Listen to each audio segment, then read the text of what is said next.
Hello everyone! In this tutorial I will show you how you can put sound sources around your game level in Unity 3D using Wwise integration.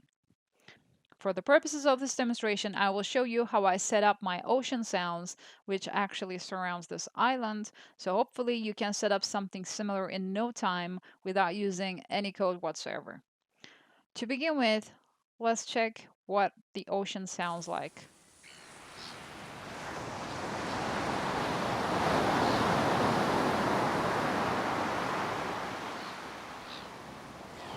To begin with, first I want to show you how I set up Wwise to play the ocean sounds.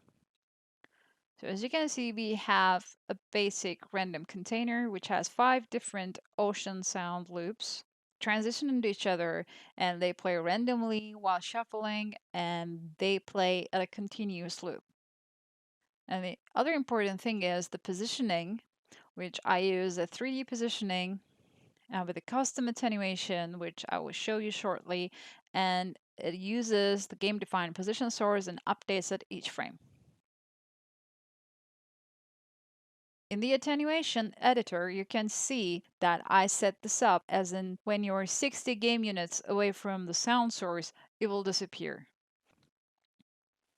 We also have a play ocean event. When triggered, it plays this random container. And this is all you need to set up in Wwise for a basic sound source. Now in Unity, I have a game object called Ocean Sound, which actually emits sounds from multiple points. But for this, I don't need to copy and paste, duplicate this game object. Instead, I can use the position type large mode in the AK Ambient script. Now let's see how we can set this up from scratch. I'm going to disable the ocean sound to begin with, and we are going to create an empty game object and name it ocean. After that, we are going to drag and drop our play ocean event. We don't need it to be environment aware because it's not using any reverb zones.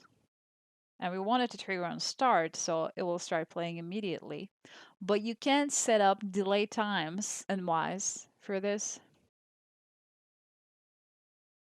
And for the position type, you want large mode. If especially we are using a sound source that is not emitting from a single point, but if it's surrounding, like the water is surrounding the island in this case. So this is my first point, and I will hide the main transform so I can just move my point. And I want my first point to actually be on the left side of the island. So we're going to move this where we want it to be.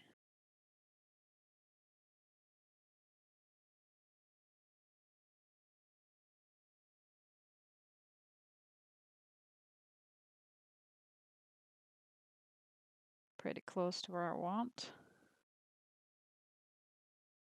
And now when we start the game, we are not going to hear any ocean sounds from this, or this point. We will only have a sound source emitting from this point. Let's check.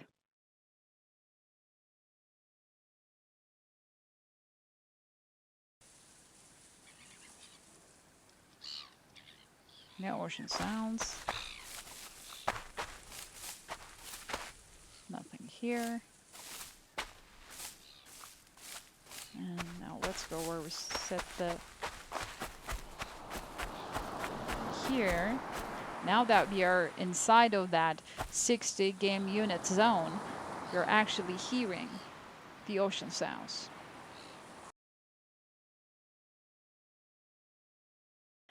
Another thing that you have to take into consideration is you have to make sure that you're also putting the necessary sound bank or sound banks into your game, which means whichever sound bank I have that have my ocean sounds inside, I also have to make sure to put that into my game level. In this case, it is the ambient sound bank. And I already have the sound bank set up on my first person camera, as you can see here. Now, if I were to disable this, we wouldn't hear anything. So let's see.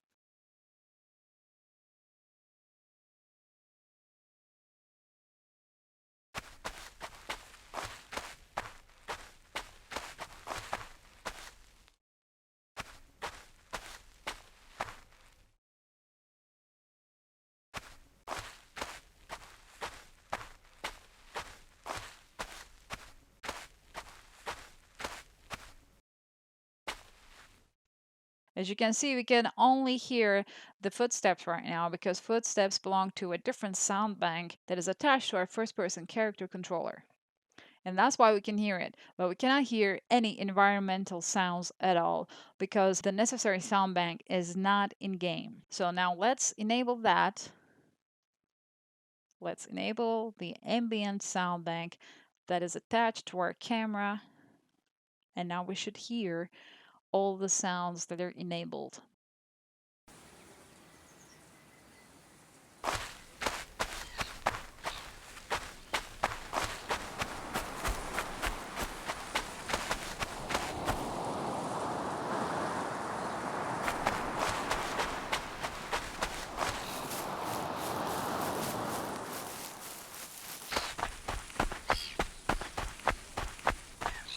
And as you can hear, there are no ocean sounds here whatsoever. Only the seagull sounds.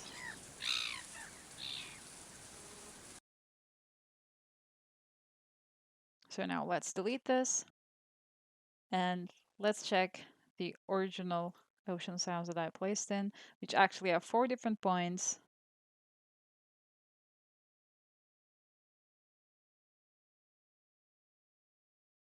That are placed around the island.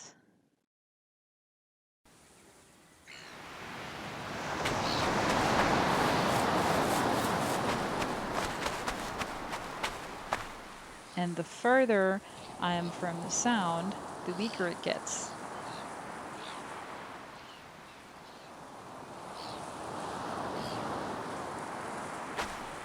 And the closer I get to it,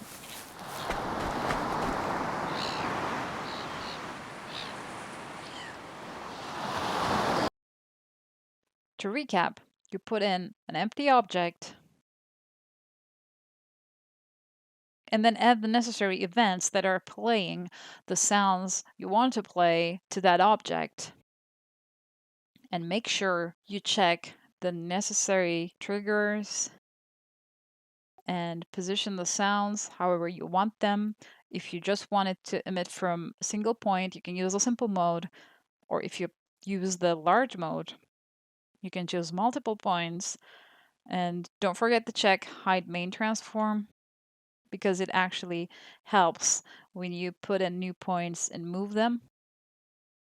And you can also change the playing event if you want to use these points, but you want to use a different event. You can just go here and play the seagull sounds or bird sounds instead of the ocean sounds. It is as easy as that. So thanks for watching, and I hope you enjoyed this. And on the next part, we will take a look at how we can set up the footsteps in our character controller and use switches to switch between different ground types and different footstep types.